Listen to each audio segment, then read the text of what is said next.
soit fait selon ta parole. J'ai choisi de vivre dans la vérité. Qu'il me soit fait selon ta parole. J'ai choisi de vivre dans la vérité de ton amour. Alors, cet après-midi, je vous annonce une grande nouvelle. Nous prenons le TGV.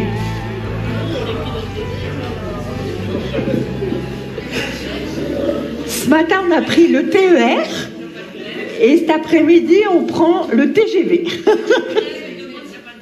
Il n'y a pas de grève. Non, non, ici, il n'y a pas de grève. Alors, je reprends les 5 points. Vous vous souvenez? La sortie des... On sait le dire ensemble? 1, 2, 3, avec le don de la Torah. D'accord? 4. Voilà. 5. Mais c'est formidable. 20 sur 20.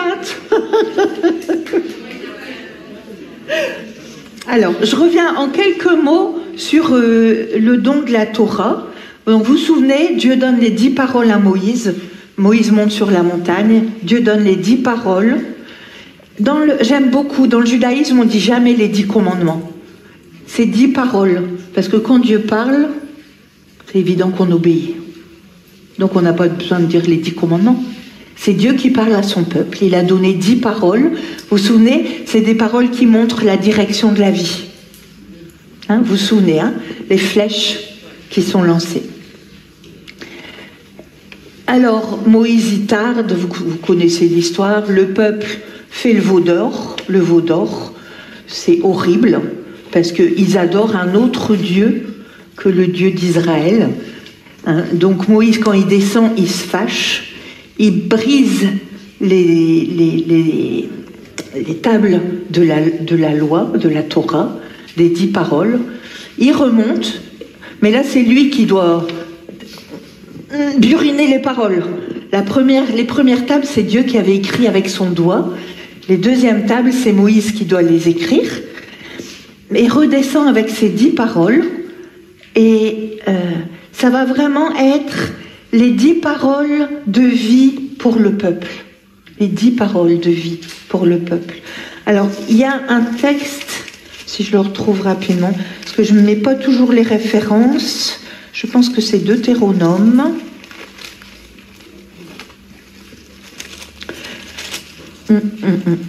Alors, je vous encourage à lire, à relire et à relire et à relire votre Bible.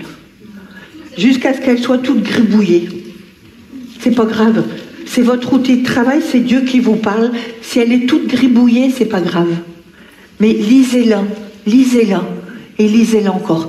Il y a des versets que vous comprenez pas de problème. Vous passez au suivant, vous les comprendrez plus tard. Mais lisez-la. Plongez dedans. Vraiment, je vous encourage. Vraiment. C'est le Deutéronome 6, c'est un texte qu'on connaît bien. Le verset 4, vous le connaissez par cœur. Écoute Israël, le Seigneur est notre Dieu, le Seigneur est un. Tu aimeras le Seigneur, ton Dieu, de tout ton cœur, de toute ton âme et de tout ton pouvoir. C'est la confession de foi du peuple juif. Le peuple juif, quand on lui demande de dire sa foi, c'est ce qu'il dit. Écoute Israël. Première chose, écoute Israël. Le Seigneur est notre Dieu et le seul. Tu aimeras le Seigneur ton Dieu de tout ton cœur. Et donc, c'est vraiment cette loi que le Seigneur donne. Il faudrait lire tout Deutéronome 6. Hein. C'est cette loi que Dieu donne et que le peuple est invité à vivre, à mettre en pratique, à garder. Tu l'enseigneras à tes enfants quand tu seras debout, quand tu seras couché, quand tu iras en voyage, quand tu seras dans ta maison. Ça veut dire tout le temps. Tout le temps. Tout le temps.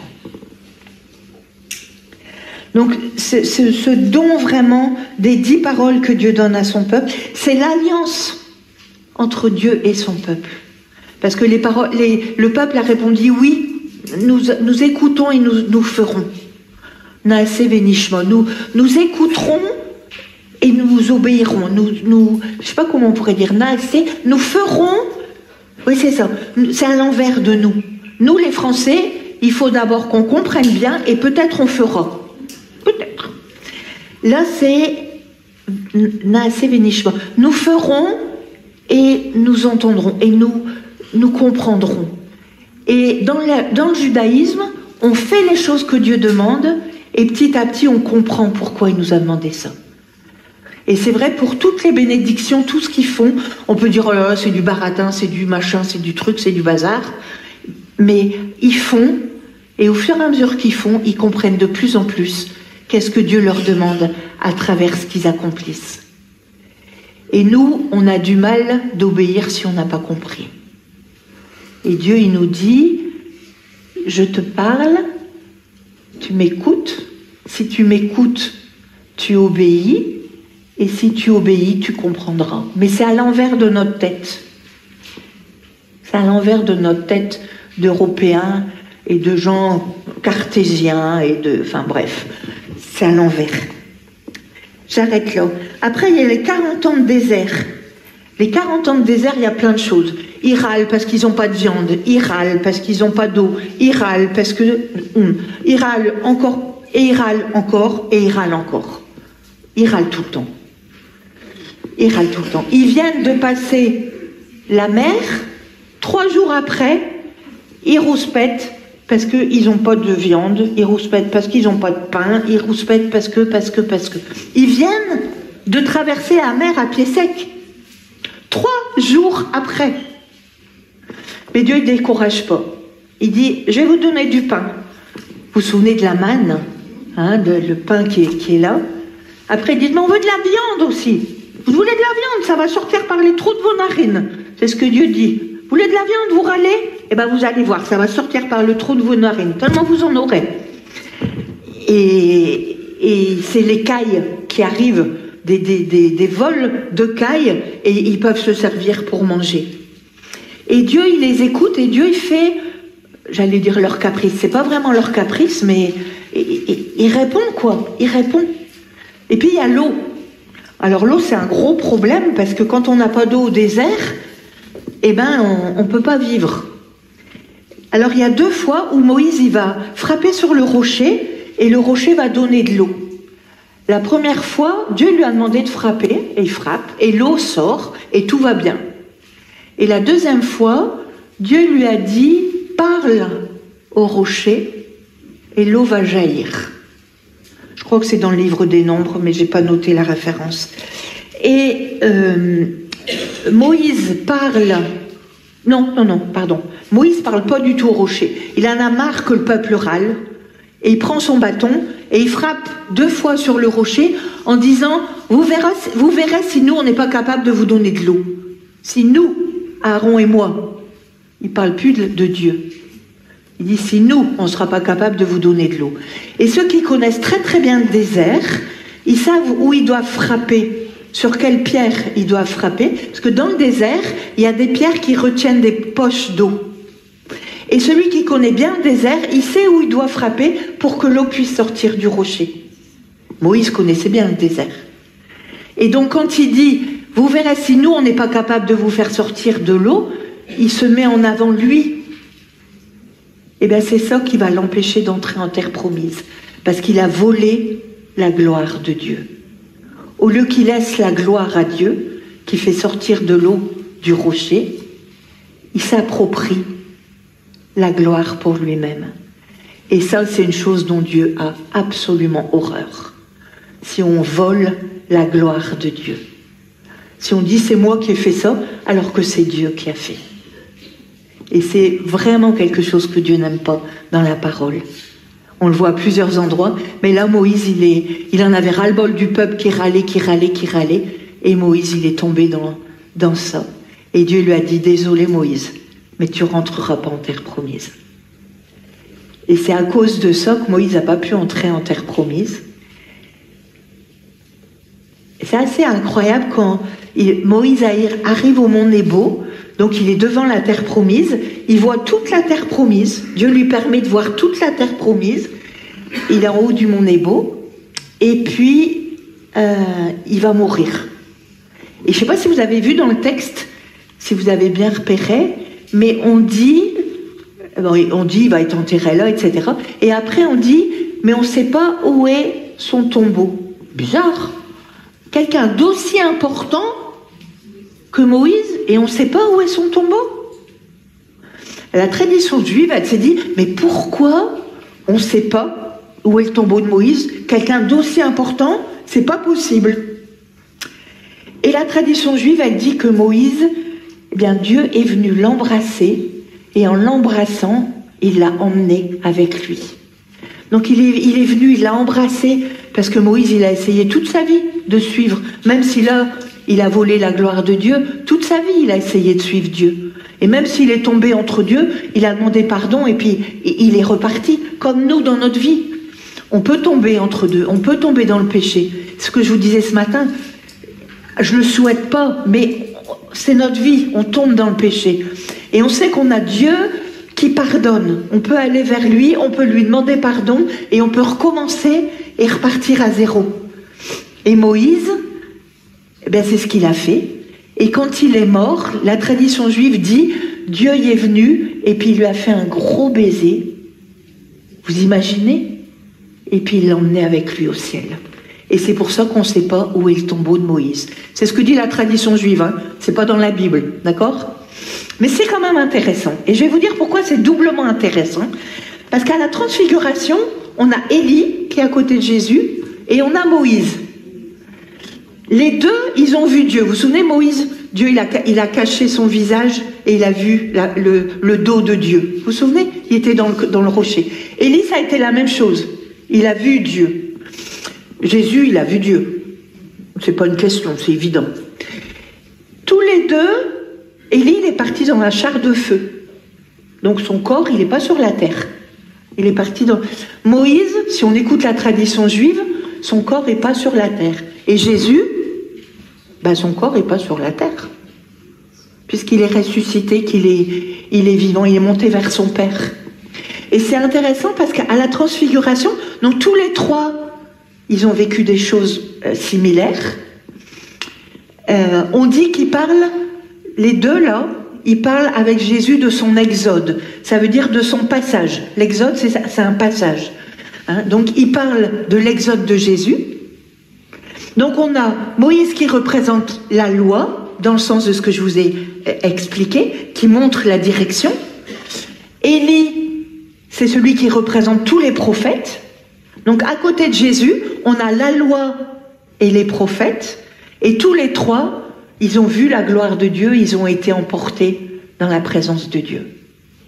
Donc c'est hyper intéressant, parce qu'en fait, on a toute la Bible qui est avec Jésus.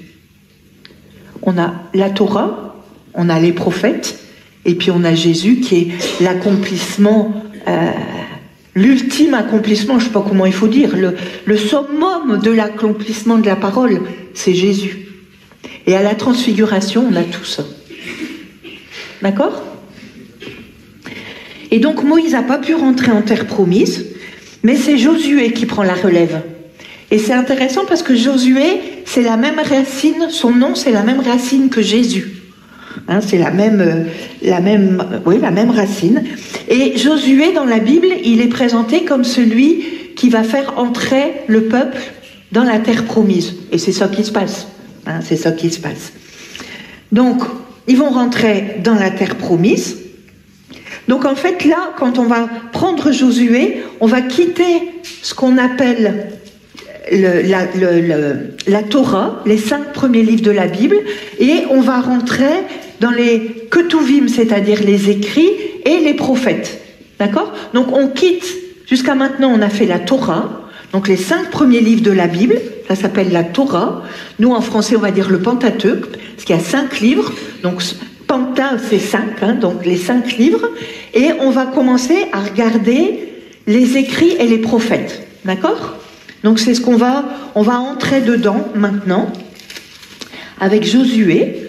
Donc Josué, le Seigneur il va lui dire, sois fort, prends courage, avance, ça va aller, je suis avec toi. C'est ça qu'il va lui dire. Parce que prendre La relève après Moïse, waouh, pas une mince affaire. Hein. Je vais vous donner une comparaison, mais qui n'est pas une vraie comparaison, mais quand même. Quand Jean-Paul II est mort, moi, ma première réaction, ça a été, mais qui peut prendre la relève de Jean-Paul II? Ça a été quand même un pape assez extraordinaire. Je me suis dit, mais je plains le pape qui doit le suivre parce qu'il doit être super extraordinaire. Et en fait, je suis émerveillée de voir comment Dieu y conduit son Église. Parce que les papes qui se succèdent, ils sont hyper différents les uns des autres, mais ils sont juste, j'allais dire, bons au bon moment pour l'Église avec ce qu'elle vit au moment où elle est. Vous voyez ce que je veux dire? Benoît XVI, il a fait un travail extraordinaire au moment où il était pape, dans les domaines où il était super bon. Mais il n'était pas Jean-Paul II. C'est clair. Vous comprenez ce que je veux dire? Et des fois, on se compare en se disant « Ah oui, mais moi, j'ai pas les trucs de l'autre, là. » Mais c'est pas grave. Vous avez les trucs que Dieu vous a donnés. Et Dieu, il a besoin de vous comme vous êtes. Et Josué, il n'était pas Moïse. C'est clair. Et il ne va pas faire les mêmes choses que Moïse. Mais pour entrer en terre promise, Dieu, il a choisi Josué et il a donné à Josué tout ce qu'il avait besoin pour que le peuple puisse entrer en terre promise. Vous voyez ce que je veux dire?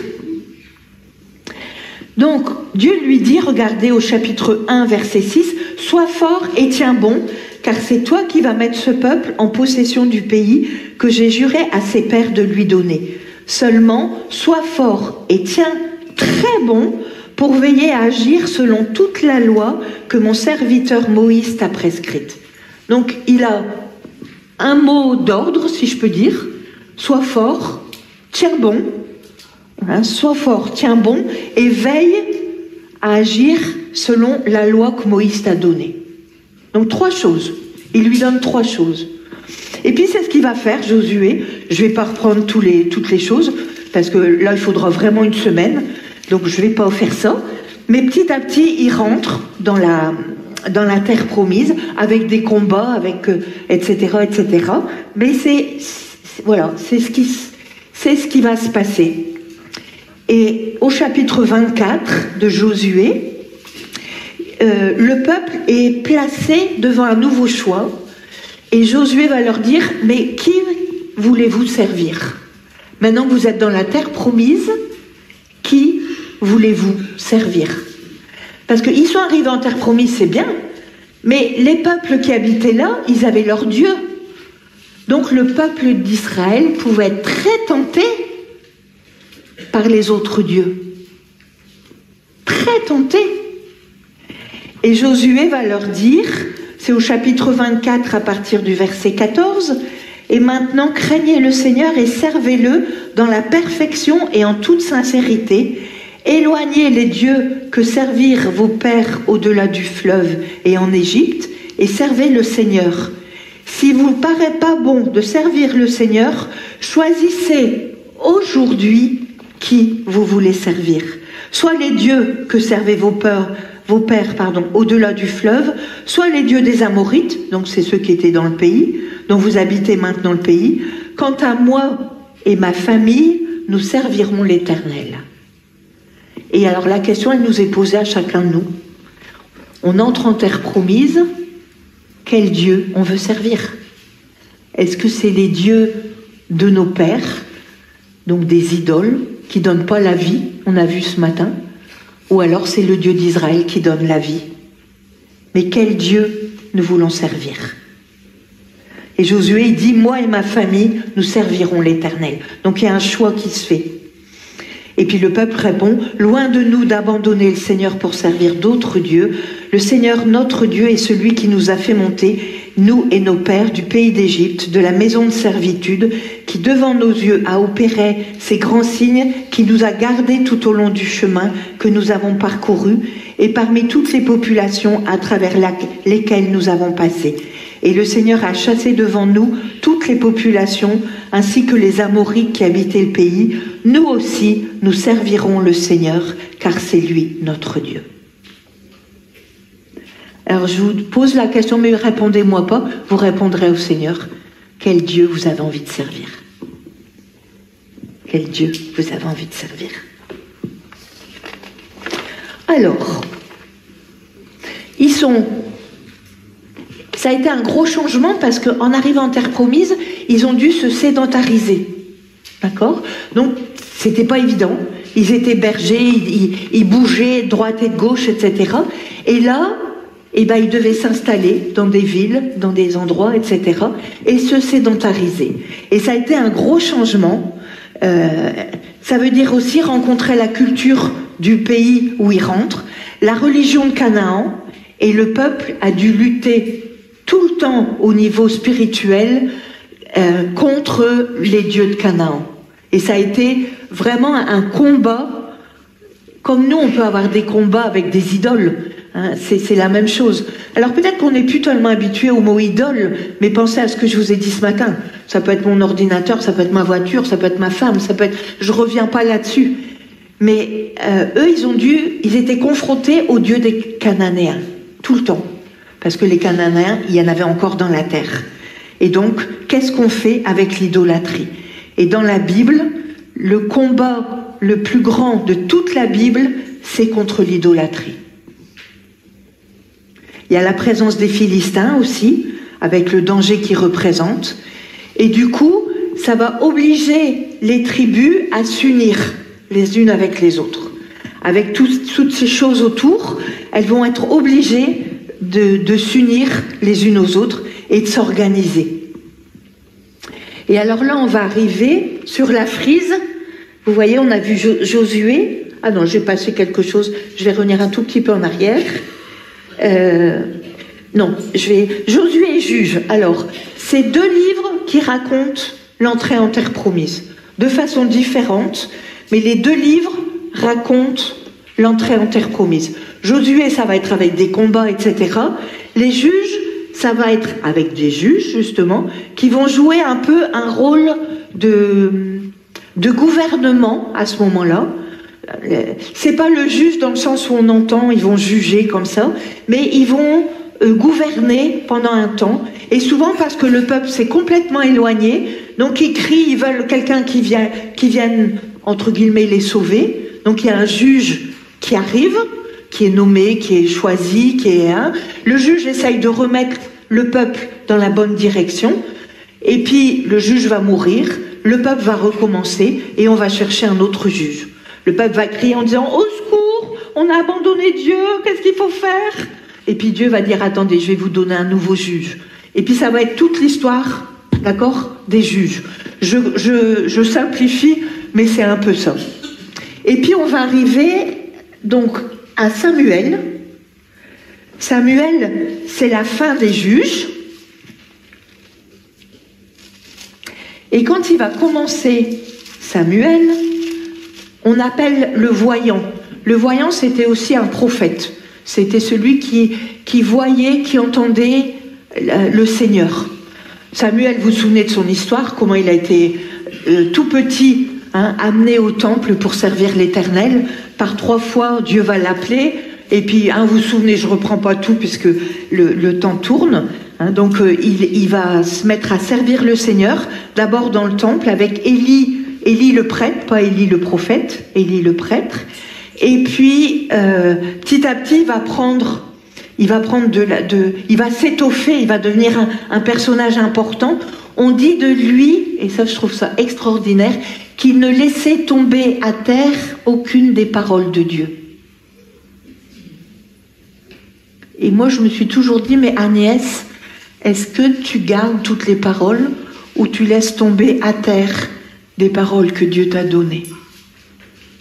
Réfléchissez un petit peu dans votre vie, les paroles que Dieu vous a données.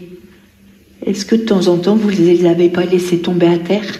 Tomber à terre, ça veut dire quoi? Ça veut dire que vous les avez oubliées, vous avez laissé tomber,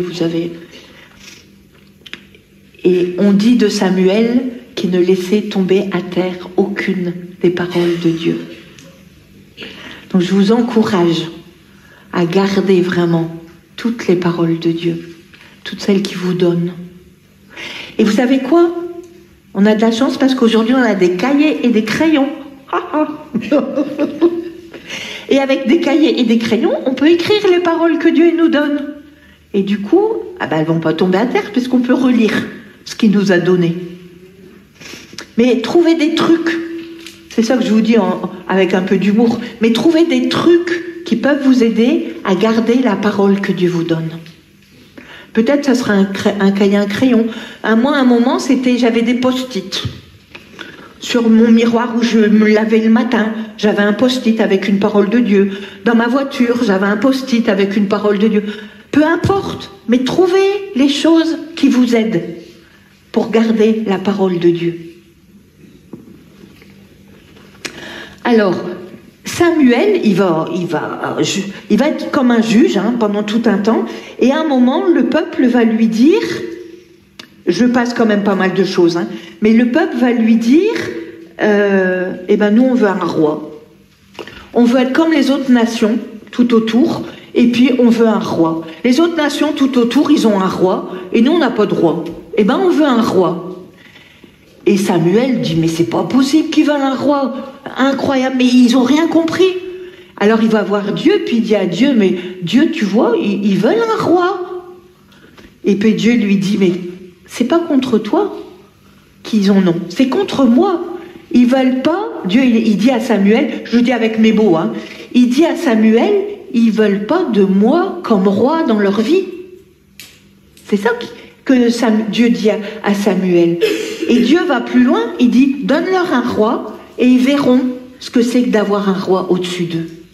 Et c'est ce qui va se passer, il va y avoir des rois. Alors je fais un lien avec le Nouveau Testament. Vous vous souvenez au moment de la mort de Jésus? Qu'est-ce que disent les grands prêtres, etc. Nous n'avons de roi que César. Ils sont en train de dire à Pilate, qu'ils ne veulent pas de Dieu comme roi, mais qu'ils veulent César. C'est exactement la même chose qu'à l'époque de Samuel. On veut un roi comme les autres nations. On veut un roi comme les autres nations. Et Dieu dit, en fait, il me refuse comme roi. Et au moment de la mort de Jésus, ça va être la même chose. Ils refusent. Alors, ils n'ont pas encore découvert qui était Jésus, parce qu'il n'y avait pas eu encore la Pentecôte, etc. Mais quand ils disent, nous avons de Dieu que César, de roi, pardon, que César, ils sont en train de dire, mais Dieu en qui on croit, c'est pas notre roi. C'est ça qu'ils sont en train de dire. Ils n'ont pas encore découvert Jésus et ils ne peuvent pas l'avoir découvert. C'est normal.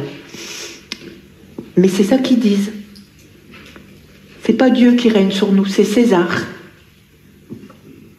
C'est qui notre roi à nous? Dans votre cœur, c'est qui?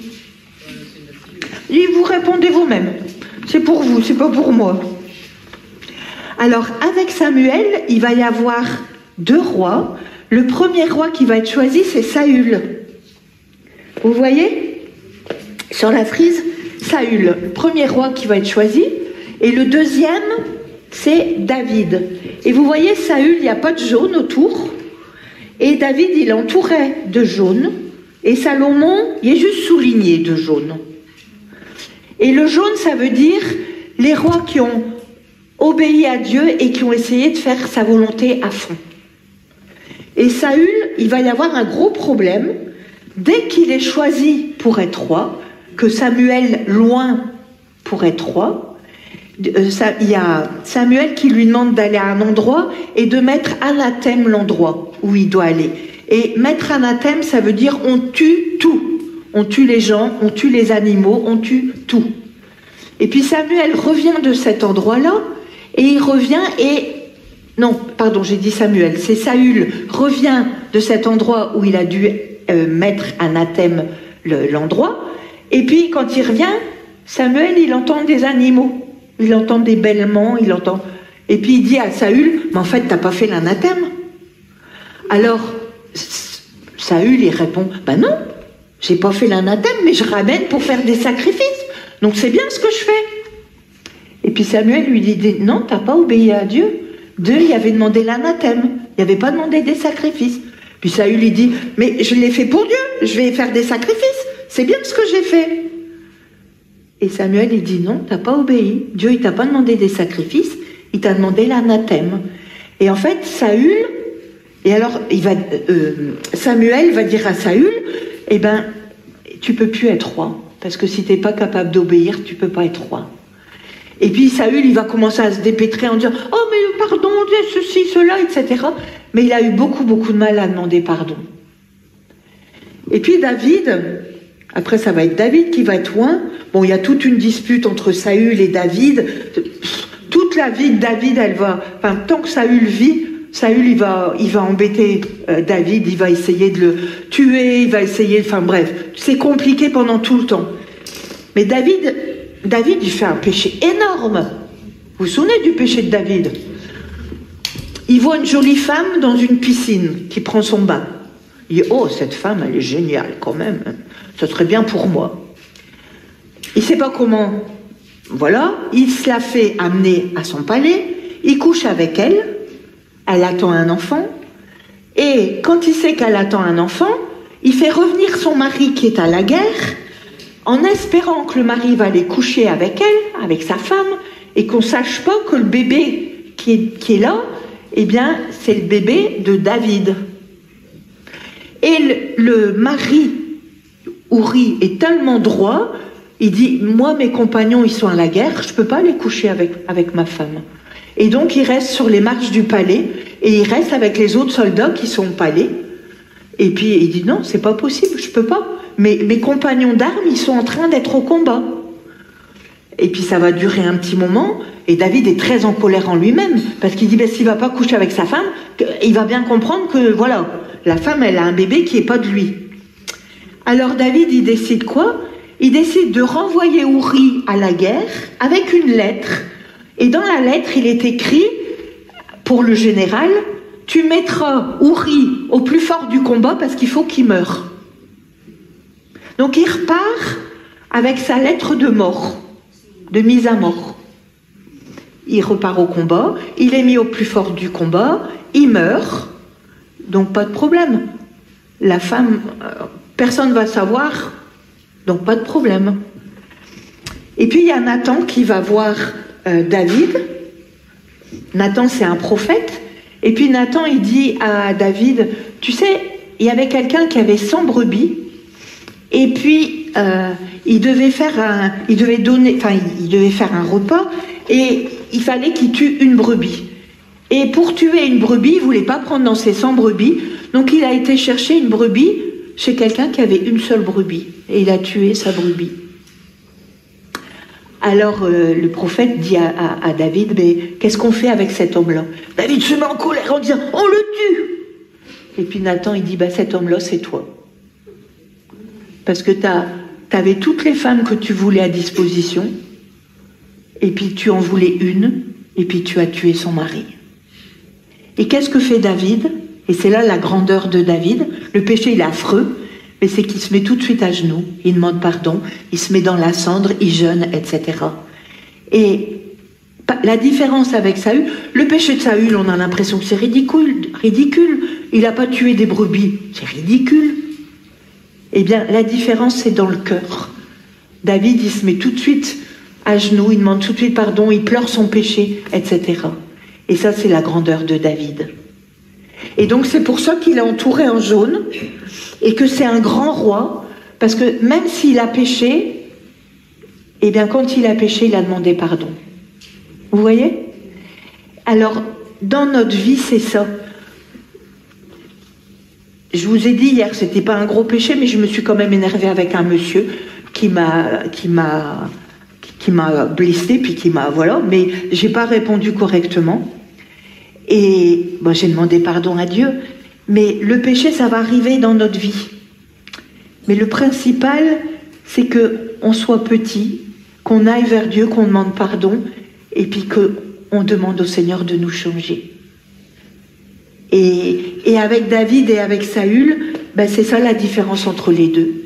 C'est qu'il y en a un qui a su demander pardon, et l'autre, ben il a eu beaucoup de mal. Il a fallu qu'on lui dise, tu seras plus roi sur Israël, pour qu'il commence à dire, oh, pardon, enfin bref. Mais vous voyez ce que je veux dire? Donc, je ne vais pas vous dire que c'est sûr vous allez pécher, mais quand même je le crois. Mais je sais que vous avez la capacité de demander pardon à Dieu. parce qu'il vous donne un cœur où vous pouvez demander pardon. Et je sais, parce que je connais mon Dieu, eh bien, le Dieu que je connais, que j'aime et que je sers, c'est un Dieu qui pardonne. Et je crois que c'est le même Dieu que vous avez. Et donc, il vous pardonne. Donc, vous pouvez toujours, toujours, toujours revenir à lui. Toujours. Comme David. D'accord? Donc, pas de panique. Et puis après, c'est Salomon. Donc, on avance. Salomon, qui est un fils de David, un des nombreux fils de David, parce que David avait quand même beaucoup d'enfants, et c'est Salomon qui va devenir roi. Je ne raconte pas toute l'histoire, comment Salomon est devenu roi, mais c'est Salomon qui prend la place de roi. Et Salomon, au début, il va être super. Vous savez, Salomon, c'est le roi qui demande la sagesse. Dieu lui dit, demande ce que tu veux. Et puis, au lieu de dire, je veux la richesse, je veux beaucoup de pays, enfin, une grande terre, etc., Salomon, il dit, je veux la sagesse pour gouverner. Et l'endroit où on voit le mieux la sagesse de Salomon, c'est son jugement. Vous vous souvenez de l'histoire du jugement de Salomon? Il y a 2 femmes qui sont ensemble, et puis il y a un bébé qui meurt pendant la nuit. Et puis, il reste un bébé pour 2 femmes. Et puis, les 2 femmes, elles veulent récupérer le bébé. Il y en a une, c'est la vraie mère, et l'autre, c'est pas la vraie mère. Et puis, on demande à Salomon de juger l'affaire. Comment faire? Les 2 femmes disent que c'est leur bébé. Comment il peut savoir, Salomon? Il a une idée qui est pas bête. Il dit, on va couper le bébé en 2. C'est une bonne idée. On donne la moitié à l'une, et l'autre moitié à l'autre. La vraie mère, qu'est-ce qu'elle fait? Elle réagit tout de suite, elle dit, non, faut le laisser en vie, donnez-le à l'autre. Je préfère qu'il reste en vie. Et Salomon, il dit, c'est bon, je sais qui est la mère, vous donnez l'enfant. Vous voyez? Et c'est un truc où on voit la sagesse de Salomon. Il y en a d'autres, mais celui-là est le plus connu, le jugement de Salomon. Donc, Salomon, quand il va régner, les tribus vont commencer à se disputer les unes avec les autres. Et ils veulent le pouvoir, ils veulent ceci, ils veulent cela, etc. Ils vont commencer vraiment, voilà, c'est ce que Rita, elle montre, il va y avoir un schisme. Et le schisme, alors là aussi je simplifie un peu, mais en gros, c'est 10 tribus au nord et 2 tribus au sud. C'est un petit peu, pas tout à fait juste, mais c'est le plus simple pour retenir. Donc 10 tribus au nord et 2 tribus au sud. Donc le royaume du nord, il va s'appeler Israël, vous voyez? Et le royaume du sud va s'appeler Juda. Donc je répète, en gros, royaume du nord, il y a 10 tribus, le royaume du sud, il y a 2 tribus, Juda et Benjamin. Toutes les autres tribus, en gros, elles sont dans le royaume du nord. Mais elles vont se disputer. Et vous voyez que le trait jaune descend, voilà, vers Juda.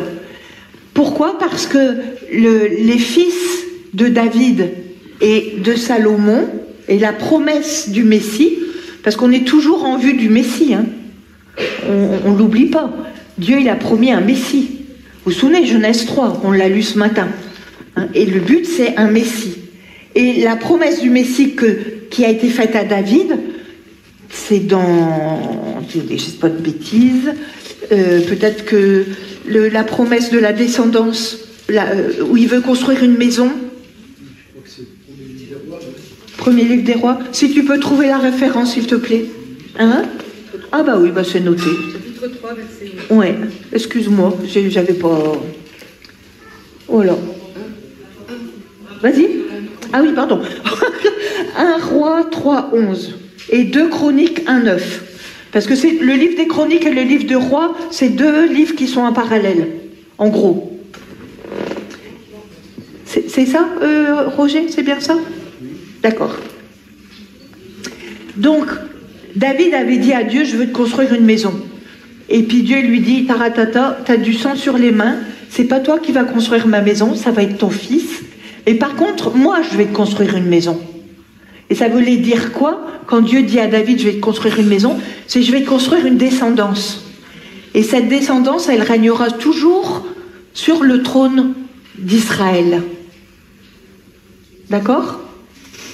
Et cette promesse, elle descend vers le royaume du Sud, parce que c'est eux qui sont la descendance de David et Salomon. Ok? Alors, après, il y a tous les rois. Avant de détailler le schisme, regardez les rois, Rita elle va vous les montrer. Il y a des rois où il y a du jaune et il y a du roi où il n'y a pas de jaune.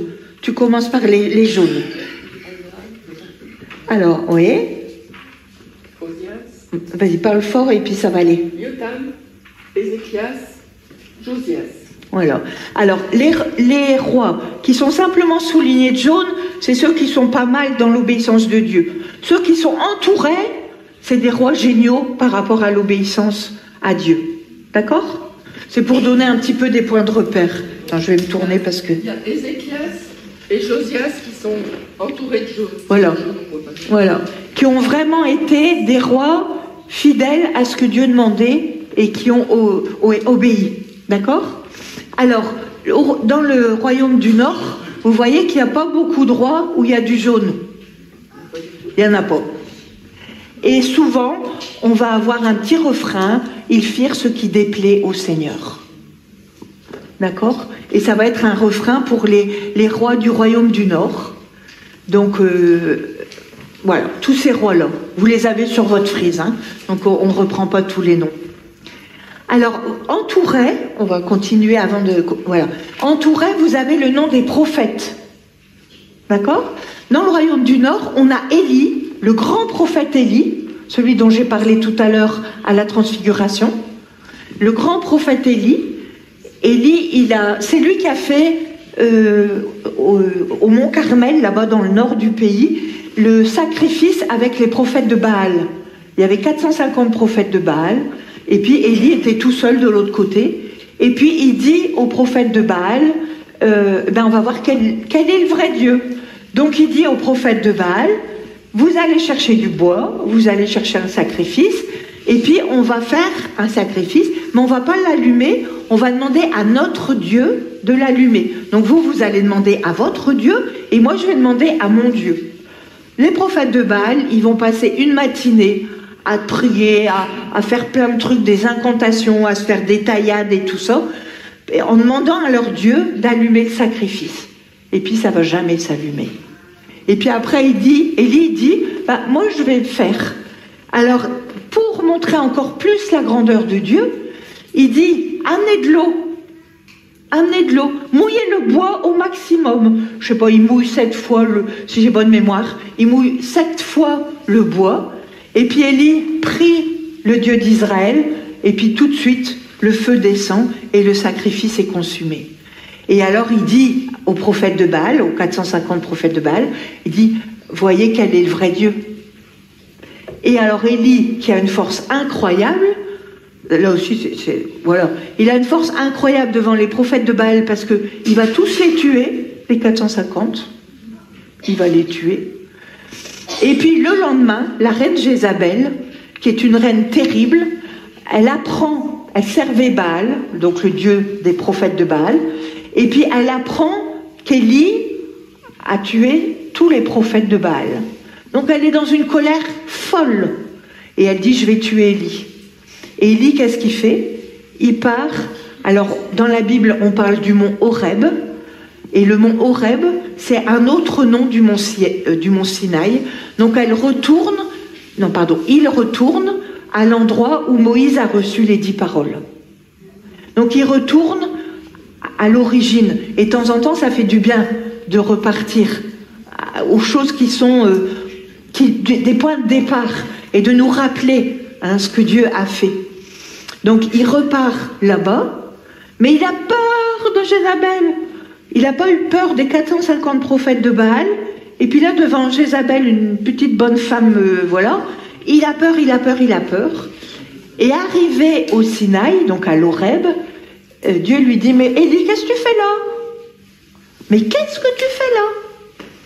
Alors Élie répond, mais tu sais, je suis le seul à pas avoir fléchi le genou devant Baal, et puis ils veulent tous me tuer, il n'y a plus de roi, il n'y a plus de prophète, il n'y a plus de ceci, il n'y a plus de cela. Puis Dieu dit, mais taratata, il y en a 7500, si j'ai bonne mémoire, qui n'ont pas fléchi le genou devant Baal, et puis j'ai encore un roi en réserve que tu vas aller oindre, et puis il y a le prophète, tu vas voir, tu vas avoir quelqu'un qui va te suivre comme prophète, et ça va être Élisée. Et en fait, Élie était tellement pris dans son truc qu'il avait l'impression que tout allait s'arrêter après lui. Plus de prophète, plus rien, quoi, plus rien. Et Dieu lui dit, mais non, pas comme ça que ça va se passer. C'est bien, tu as fait ta mission, mais moi j'ai des gens en réserve pour la suite. Mon histoire, elle n'est pas finie avec toi. Il y a de la suite. On s'en va vers la Jérusalem nouvelle. Vous vous souvenez, on l'a dit ce matin, qu'on partait vers la Jérusalem nouvelle. Et donc c'est Élisée qui va prendre la suite. Élisée, c'est celui qui va être tout près d'Élie et qui va recevoir le manteau. Vous vous souvenez, hein? Le manteau d'Élie, pardon, et qui va recevoir la double dose. Et en fait, si vous regardez, Élie et Élisée font un peu les mêmes miracles. Il y a la résurrection d'un enfant des deux côtés, il y a une multiplication des pains, il y a la marmite avec du sel, la marmite empoisonnée avec du sel. Enfin bref, des deux côtés, il y a un peu les mêmes miracles. Et c'est fait exprès, c'est pour montrer qu'Élisée est la suite d'Élie. D'accord ? Élie était le grand prophète, mais Élisée, il a reçu double onction. Donc voilà, ça continue. Toujours dans le royaume du Nord, on va avoir Amos. Comme là, ça fait partie des petits prophètes. Et puis Osée. Et Osée, vous vous souvenez, c'est le prophète qui va sans cesse rappeler au peuple que Dieu l'aime comme un mari, comme un fiancé, voilà, je te fiancerai à moi pour toujours, je te fiancerai dans la tendresse, etc. C'est Dieu qui veut vraiment entourer son peuple comme un fiancé entoure sa fiancée ou un mari entoure sa femme. Et Osée va être appelé par le Seigneur à se marier avec une femme qui est infidèle, pour montrer concrètement l'amour de Dieu pour son peuple qui est infidèle. Et sans cesse, Osée va rappeler au peuple qu'il est appelé à revenir à lui totalement, à revenir à Dieu totalement. Il va changer le nom des enfants, il va changer... Enfin voilà, il rappelle vraiment le peuple à lui à travers cette histoire. Et puis le royaume du Nord, donc le royaume d'Israël, va terminer avec l'exil en Assyrie. Donc c'est les Assyriens, vous voyez où ils sont les Assyriens, c'est l'Assyrie actuelle, c'est plus grand que l'Assyrie actuelle, mais en gros, la Syrie actuelle, je ne sais pas très bien jusqu'où ça va dans les pays actuels, mais... Et les Assyriens vont arriver, c'est eux qui vont dominer le bassin méditerranéen, ils vont arriver et ils vont déporter la population, mais c'est pas tout à fait déporter, ils vont amener des populations étrangères, et ils vont faire un beau mélange, ils vont amener 5 populations étrangères. Et alors là, je vais vous faire un petit retour vers le Nouveau Testament. Le royaume du Nord, c'est aussi la Samarie. Vous voyez là une carte d'Israël autour de Jérusalem, c'est Juda, d'accord ? Au-dessus, il y a la Samarie, et au-dessus encore, il y a la Galilée. Vous voyez à peu près sur une carte ? Et le royaume du Nord comprend la Samarie. Vous vous souvenez, Jésus, il a rencontré une femme qui s'appelle la Samaritaine. Ça vous dit quelque chose ? Vous vous souvenez quand il lui a parlé, qu'est-ce qu'il lui a dit ? Tu as eu 5 maris et l'homme avec qui tu es, c'est pas ton mari. Et le mot Baal, qui veut dire idole, veut dire aussi mari en hébreu. Et quand Jésus dit à la Samaritaine, tu as eu 5 maris et l'homme avec lequel tu vis, c'est pas ton mari, c'est vrai, la première histoire, c'est vrai. C'est une femme qui a eu 5 maris et qui actuellement vit pas avec son mari. Elle a un 6e homme, si je peux dire ça comme ça. Mais il est en train de dire à la Samaritaine, tu as eu 5 idoles qui sont arrivées et le Dieu que tu pries maintenant, c'est pas le vrai Dieu. Parce que le mot Baal, on peut faire le jeu de mots. Et en fait, ça vient de cette histoire-là, où quand il y a eu l'exil en Assyrie, eh bien l'Assyrie, elle a amené 5 populations étrangères. Et pourquoi dans la Bible on dit tout le temps de ne pas épouser les femmes étrangères? C'est pour l'idolâtrie. C'est pas la femme étrangère en soi, c'est parce que la femme étrangère, elle va arriver avec ses dieux, ses faux dieux, et elle va élever ses enfants en adorant des faux dieux, donc des Baals. D'accord? Et donc, quand Jésus dit à la Samaritaine, tu as eu 5 maris et l'homme avec lequel tu vis, il lui dit, il y a eu 5 populations étrangères qui sont arrivées chez toi, avec leurs faux dieux, et tu adorais ces faux dieux, et le Dieu que tu pries maintenant, c'est pas le vrai Dieu. Et si vous regardez de près tout le dialogue avec la Samaritaine, au début, elle dit, mais t'es un juif. Puis après, elle lui dit, je dis peut-être pas exactement dans l'ordre, mais elle lui dit, mais t'es un prophète. Et puis elle va avancer, puis après, elle va dire au village, mais je pense que j'ai rencontré le sauveur du monde. Donc elle fait toute une évolution dans sa foi en parlant avec Jésus.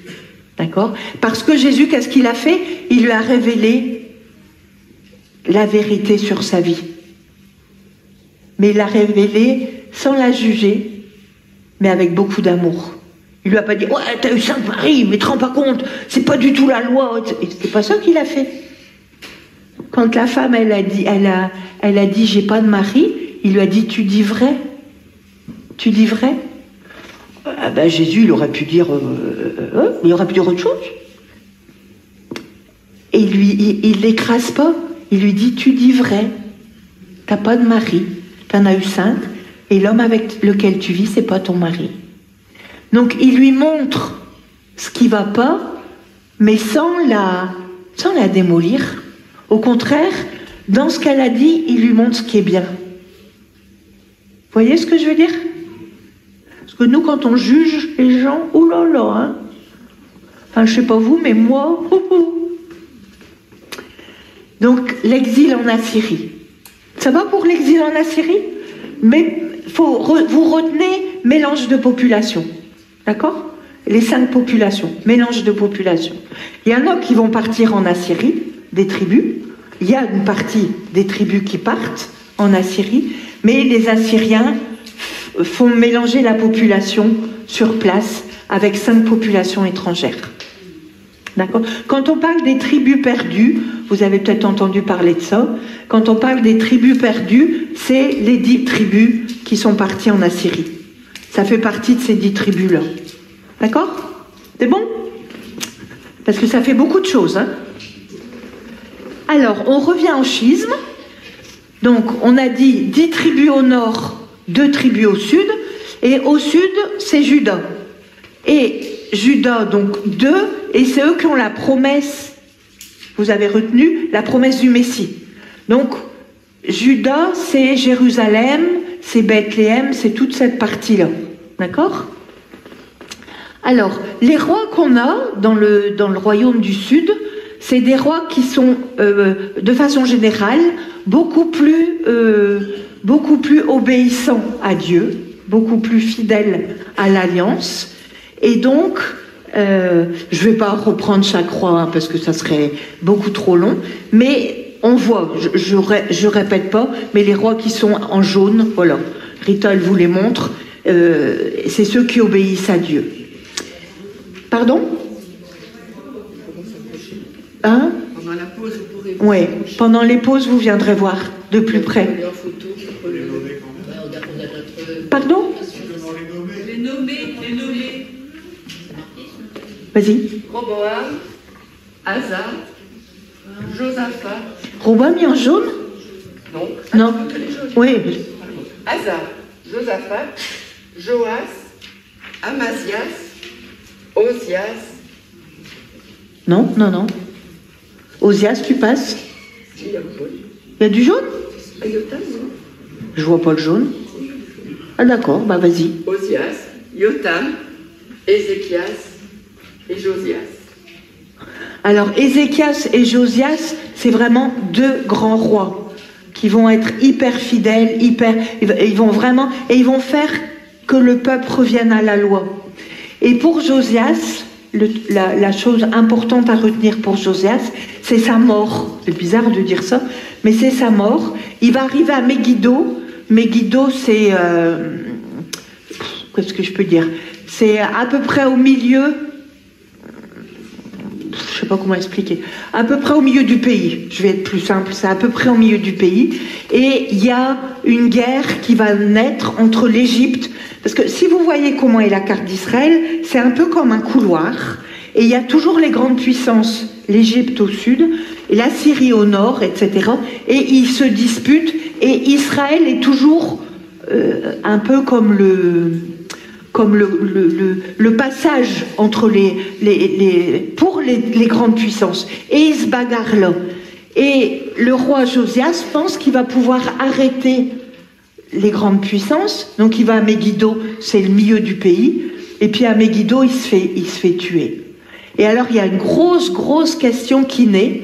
Mais comment un roi fidèle peut être tué de la sorte, d'une façon injuste? Ça vous dit peut-être quelque chose d'autre. Comment un roi hyper fidèle peut se faire tuer d'une façon injuste? Ça vous fait penser à quelqu'un? À Jésus. Josias, Jésus. Ouais. Et c'est une question qui va commencer à naître. Vous savez, la compréhension de Dieu, elle va se faire par l'histoire. Petit à petit, on va découvrir de plus en plus qui est Dieu. Et là, on va se rendre compte que oui, il peut y avoir des choses injustes. Ça ne veut pas dire que c'est ce que Dieu veut, mais Dieu permet. Dieu le permet. Et donc Josias, ce roi juste, il va être tué injustement. Et ça va permettre le début de la réflexion. Comment un roi juste peut-il être tué d'une façon injuste? Il n'y a pas vraiment de réponse. Jésus, il n'y a pas vraiment de réponse. Moi, je le dis souvent par rapport à la souffrance. Quand on me pose des questions sur la souffrance, moi, je n'ai pas de réponse. Peut-être que vous en avez, moi, j'en ai pas. Ce que j'ai comme réponse, en tous les cas pour moi, c'est que Dieu, il m'a promis qu'il serait toujours avec moi. Et qui ne m'abandonnerait jamais. Et ça, il me l'a promis, et je sais qu'il le fait.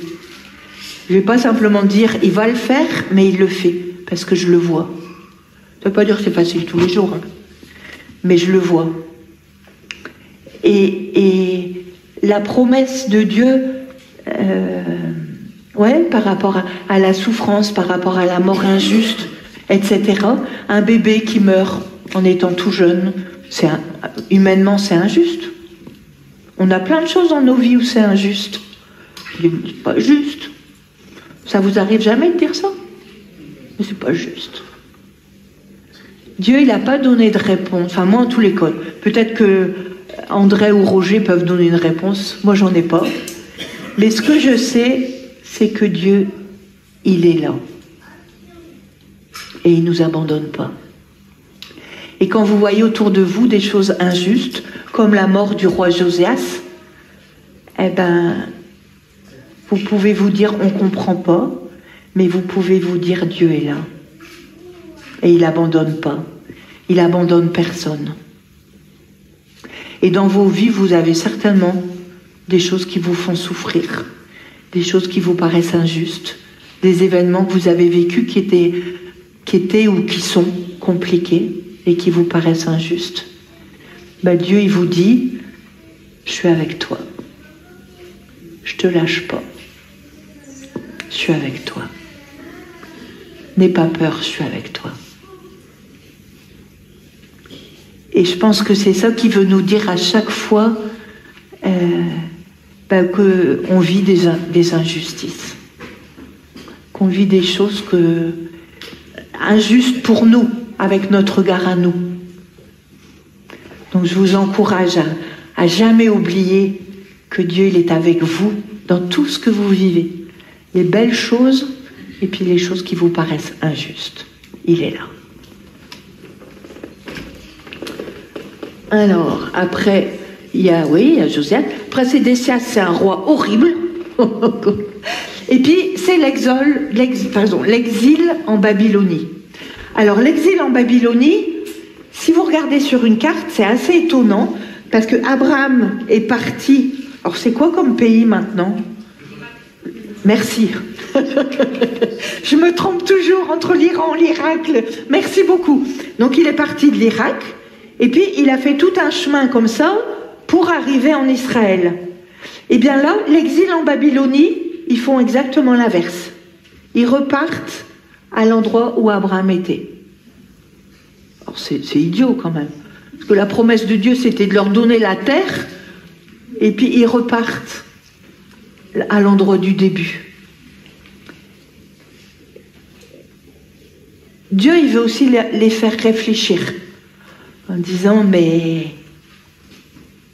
pourquoi vous partez, quoi? Et ils vont se poser la question du péché. À chaque fois qu'il y a quelque chose de difficile, il faut réfléchir au niveau de notre péché. Où est-ce qu'on en est? Donc ils vont réfléchir au niveau du péché. Mais en Babylonie, il va y avoir des promesses. Et les promesses, elles vont venir aussi avec les prophètes. Alors, on va reprendre tous les prophètes. Ouais.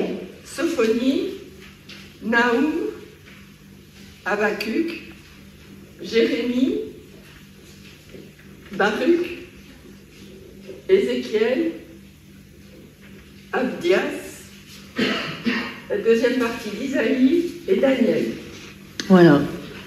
Alors, il y a plein. Les prophètes vont être une aide extraordinaire. Le Ézéchiel, je vais parler en particulier d'Ézéchiel.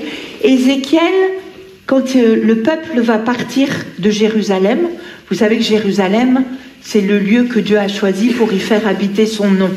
Donc Jérusalem a une place tout à fait particulière dans l'Écriture et dans le cœur du peuple de Dieu et dans notre cœur du coup. Parce qu'on sait qu'on part tous vers la Jérusalem céleste. Donc Jérusalem a une place tout à fait particulière dans nos cœurs. Et Ézéchiel, c'est le prophète qui va voir, je le fais avec mes mains, mais je ne sais pas comment il l'a vu, mais au moment où ils ont quitté le temple et Jérusalem, il a vu la gloire de Dieu se lever comme ça, et puis partir du côté de l'Irak, comme ça. Alors quand je dis comme ça, vous comprenez bien que c'est peut-être pas comme ça que ça s'est passé, mais il a vu la gloire de Dieu quitter Jérusalem et partir du côté où partaient les exilés. Et il a compris, pas tout de suite, mais il a compris que c'était Dieu, alors que Jérusalem c'est le lieu que Dieu a choisi pour y faire habiter son nom. Il a compris que la gloire de Dieu les accompagnait en exil. Et donc en exil, ils ne seraient pas tout seuls. Que Dieu serait avec eux en exil. Et c'est une chose hyper importante, parce que dans votre vie, à des moments, vous êtes en exil. Vous êtes loin des promesses que Dieu a faites pour vous. Vous êtes dans un terrain, waouh, hyper difficile, quoi. Et Dieu, il vous dit, non, non, non, t'inquiète pas, ma gloire, elle est avec toi. Ma présence, la gloire, c'est ça, hein, c'est la présence de Dieu. Et Ézéchiel, c'est ce qu'il a vu. Il a vu la gloire de Dieu accompagner les exilés. Et vous vous souvenez de ces psaumes où les exilés disent, on est au bord du fleuve de Babylone, et puis nos bourreaux nous demandent de chanter. Mais comment on peut chanter en terre étrangère, hein? Et il y a tous ces psaumes-là qui sont écrits quand ils sont en Babylonie. Et il y a un roi qui va apparaître. Alors, où qu'il est ce grand roi? C'est Cyrus. Voilà. C'est un roi perse. Ça s'appelle l'édit de Cyrus. Excuse-moi, je bouge. Je t'embête pas trop? Alors, c'est l'édit de Cyrus. C'est un roi perse. Et ce roi perse, il va décider, il va dire, en fait, pour que les populations soient encore plus soumises à moi, il faut qu'elles puissent repartir dans leur pays. Elles me devront un tribut, donc des sous. Elles seront soumises à moi. Mais si elles sont dans leur pays, elles seront plus soumises à moi. Et elles seront plus dociles. Elles seront, je le dis avec des mots simples, hein, mais en gros c'est ça. Et alors il va décider, il va faire un édit qu'il va donner au peuple et il va leur dire, vous pouvez retourner, voilà, c'est à ce moment-là, vous pouvez retourner, je vous donne des lettres pour traverser tous les pays que vous devez traverser pour pas qu'on vous embête, et puis je vais vous donner tout ce qu'il faut pour reconstruire la ville et le temple. Il est fou, ce roi. Pourtant, il était, enfin, de ce qu'on sait de lui, il était très très violent, vraiment terrible, mais il avait cette idée que si les populations étaient chez elle, eh bien, elles lui étaient plus soumises. Donc il dit aux tribus, là, les tribus du Sud, il leur dit, retournez dans votre pays, et puis on va reconstruire, enfin, on va reconstruire le temple, etc. Et c'est ce que Agé dit, le petit prophète Agé, si vous l'avez déjà lu, il se met en colère contre le peuple parce que le peuple s'occupe de reconstruire ses maisons et ses lambris, et puis il ne s'occupe pas du temple. Et Dieu, il dit, bah alors, qu'est-ce que vous faites? Vous vous occupez de vous et moi. Qu'est-ce que vous faites avec moi? Comprenez? Et les prophètes, ils vont parler. Alors, il y a Agé, il y a le début de Zacharie, il y a Isaïe, une partie d'Isaïe, Isaïe 3. Vous savez que le livre d'Isaïe, il est écrit en 3 parties différentes. Il y a 3 grandes parties, et les 3 grandes parties sont importantes. Elles sont mises sous le nom d'Isaïe, parce que c'est dans la lignée du prophète Isaïe, mais elles ont été écrites à 3 périodes différentes. D'accord? Et le deuxième Isaïe, voilà. Non, ça c'est le 3. Le deuxième Isaïe, c'est des paroles de consolation. Si vous lisez Isaïe 40, 41, 42, consolez, consolez mon peuple, etc. C'est des paroles de consolation. Et puis le premier Isaïe, oui, je ne vais pas revenir là-dessus maintenant. Et le 3e Isaïe, c'est par rapport à la reconstruction et la remise en route du peuple dans leur pays. D'accord ? Est-ce que ça va pour ça? C'est bon? Vous me suivez? Formidable. Alors, si vous me suivez, on continue. Et quelle heure? Ouais, encore un petit peu de temps. Alors, comment je vais faire pour faire bien? Oui, c'est ça. On va continuer, et quand on est... voilà. Quand Cyrus a demandé au peuple de revenir, qu'il commence à reconstruire, le temple va être reconstruit, et du coup, on va dédicacer le temple. Dédicacer le temple, ça veut dire faire à nouveau des sacrifices dedans, et qu'on puisse se servir du temple. D'accord? Donc il va y avoir la dédicace du temple. On situe ça à peu près vers 515 avant. J'ai pas redit les dates, hein. Vous les avez sur la frise, donc c'est pas essentiel puisque vous avez tout sur la frise. Mais donc on va dédicacer le temple, ça veut dire on peut à nouveau s'en servir, à nouveau faire des sacrifices, à nouveau voilà. Et je voudrais arriver à Néhémie. Donc il y a encore des petits prophètes, Malachie, Joël et Jonas. Est-ce que vous connaissez un petit peu ces petits prophètes? Jonas, vous devez le connaître, c'est la baleine. Qui ne connaît pas la baleine? On connaît tous la baleine. Joël, il y a une promesse extraordinaire avec Joël. Vous savez laquelle? Au chapitre 3. Est-ce que vous savez? C'est quoi la promesse? L'envoi? Oui, c'est ça. Joël promet au chapitre 3 l'envoi du Saint-Esprit sur toute chair. Dans l'Ancien Testament, le Saint-Esprit, quand il descendait sur quelqu'un... Non, je le dis mal, excusez-moi. Quand il descendait, c'était sur une personne pour une mission particulière pendant un temps. D'accord? Il y avait quelqu'un qui avait une mission à faire, le Saint-Esprit descendait sur lui, il accomplissait la mission, et après, voilà, c'était tout. D'accord? Pour le Nouveau Testament, avec la prophétie de Joël notamment, la promesse, c'est sur toute chair. Donc vous, moi, toi, lui, vous, tout, bref, nous tous. Sur toute chair. Et c'est ça que le Seigneur veut faire aujourd'hui.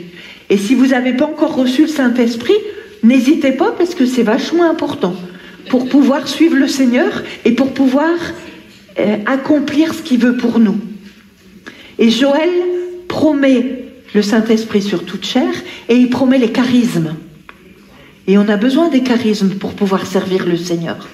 Charisme de prophétie, charisme, il y a tous les charismes. Et Joël promet, et c'est plus pour quelques-uns, mais c'est pour tous. Et c'est ce qui va se passer à la Pentecôte. Si vous regardez bien le récit de la Pentecôte, c'est sur toute chair. Ils comprennent tous, ils reçoivent tous le Saint-Esprit. D'accord? Et puis il y a des charismes qui se manifestent. La prière en langue, la prophétie, des guérisons, etc., etc. Alors, on va arriver à Néhémie et à Esdras, et je vais faire ça, puis après on fera la pause. Donc Néhémie et Esdras, on est toujours sous la domination perse. Vous voyez, Néhémie et Esdras? Je me retourne pas, hein? Quoi? Non, ça va. Alors, Néhémie et Esdras. Esdras, c'est un prêtre. Néhémie, c'est un laïc. D'accord? Néhémie, il va reconstruire les murailles de Jérusalem. Le but de Néhémie, c'est la reconstruction... Enfin, la mission de Néhémie, c'est la reconstruction des murailles de Jérusalem.